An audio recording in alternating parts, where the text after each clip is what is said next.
तर महाप्रसाद लाईनमध्ये घेणं बंद केलं, पण महाप्रसाद बंद केला नव्हता. त्याचं उत्तम उदाहरण म्हणजे हे बघा, मागच्या दरवाजाला एक्झिट गेटला इथे मंडळी अजूनही प्रसाद घेतात बाहेर बसून, कारण आतमध्ये त्यांना संध्याकाळची पुन्हा तयारी करायची असते म्हणून आतला गेट बंद करतात. तरी पण इथे बाहेर इथे बघू शकता, हे बघा महाप्रसाद वाटप चालू आहे.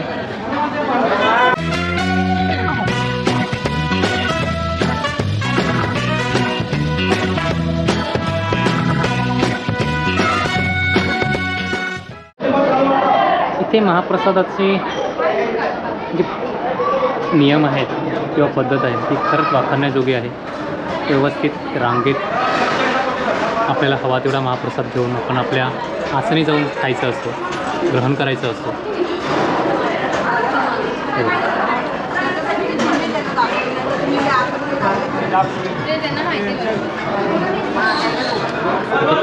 प्रसादासारखाच घ्यायला भेटलो, त्यामुळे इथला महाप्रसाद घ्यायला आम्हाला खूप आवडतं. उभ्या उभ्या खाणं नाही. किती वाजला?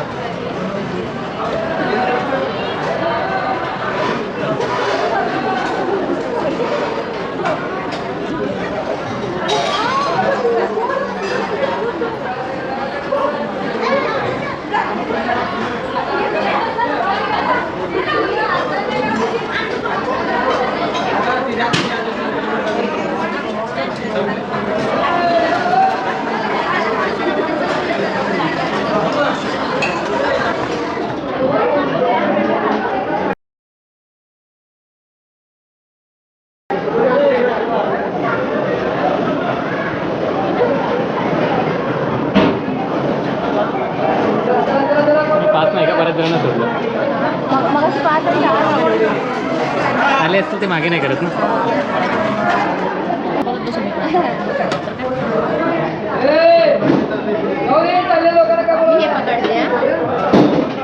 थोडा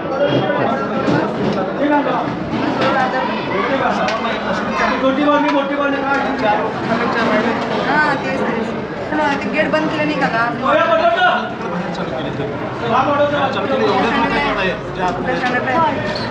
माझ्या काकाचं पोरगा पकडू मी. हा चल ना.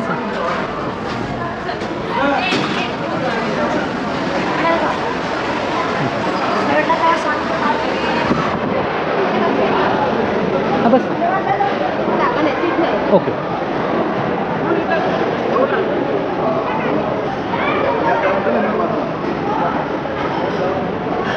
इथे जागा करतो मी साईडला करा नाही.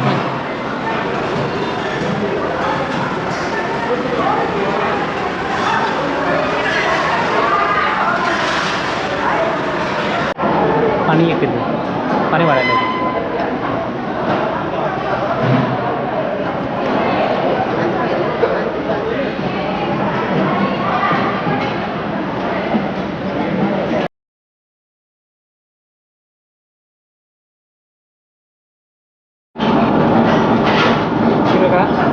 आपण जेवण जेवतो त्या पाठीमागे त्या सगळ्या महिलांची खूप मेहनत असते. त्याचप्रमाणे जेवण बनवतं त्यांची पण असते, पण जेवण जेवल्यावरती आपल्याला पुन्हा ताट मिळावं म्हणून या सगळ्या महिला अशा एवढ्या मेहनत घेत असतात, स्वामींची सेवा करत असतात. आणि त्यामुळे आपल्याला जे प्रसाद मिळतो तो या सगळ्यांच्या मेहनतीमुळे आपल्याला मिळतो. त्याबद्दल तुम्हा सगळ्यांचे धन्यवाद. हे बघा, त्याचप्रमाणे या साईडला पण आहेत ताटं देणारे वेगळी, ग्लासं वाट्या देणाऱ्या पण वेगळ्या. या सेवेकरी आहेत.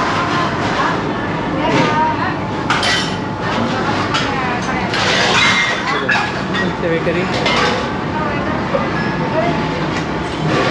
आपलं ताट आपणच घेऊन गेलं तर तेवढे एक स्वामींची सेवा केल्याचं पुण्य मिळतं.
मी मगाशी म्हटलं तुम्हाला की आमच्यानंतर महाप्रसाद लाईनमध्ये घेणं बंद केलं, पण महाप्रसाद बंद केला नव्हता. त्याचं उत्तम उदाहरण म्हणजे हे बघा, मागच्या दरवाजाला एक्झिट गेटला इथे मंडळी अजूनही प्रसाद घेतात बाहेर बसून, कारण आतमध्ये त्यांना संध्याकाळची पुन्हा तयारी करायची असते म्हणून आतला गेट बंद करतात. तरी पण इथे बाहेर इथे बघू शकता, हे बघा महाप्रसाद वाटप चालू आहे त्या ठिकाणी. त्या बघा तेव्हा तेवढा महाप्रसाद आपण इथे घेऊ शकतो. कुठलाही भाविक उपाशी जाणार नाही याची काळजी स्वामी समर्थ आणि त्यांचं ट्रस्ट नेहमीच घेत असतो.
धान्य साठवायची जागासुद्धा एवढी नीट अँड क्लीन आहे ना की कदाचित काही लोकांचं आपलं घर पण एवढं नीट अँड क्लीन नसेल, एवढी धान्य साठवायची जागा या संस्थेने नीट अँड क्लीन ठेवलेली आहे. बघा अजून पण भरपूर भाविक आहेत.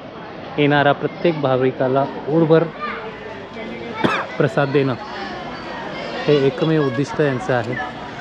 कोणीही आलेला भाविक उपाशी राहू नये याची तंतोतंत काळजी घेतात. आणि परिसराची साफसफाई म्हणाल तर तुम्ही बघू शकता, हे बघा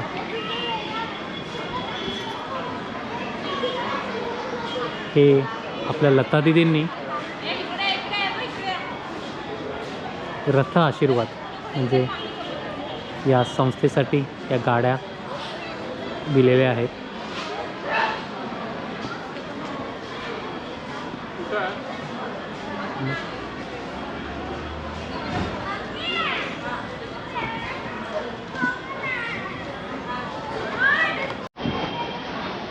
कोण नाही ना,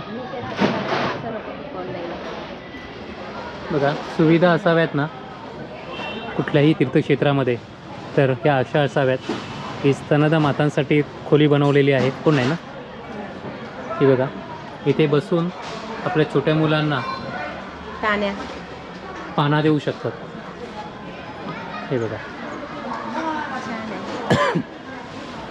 हे बघा हे धान्याची गाडी आली आहे. इकडे साठवणूक आहे, त्या ठिकाणी कोठार आहे म्हणजे तिकडनं तुमची जेवणासाठी जातात.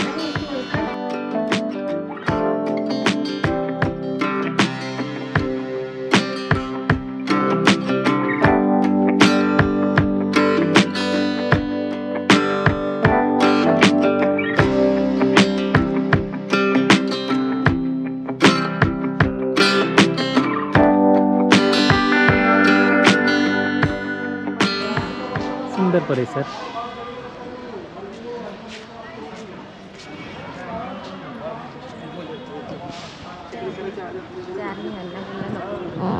बघा, इथे पॅन पार्क आहे.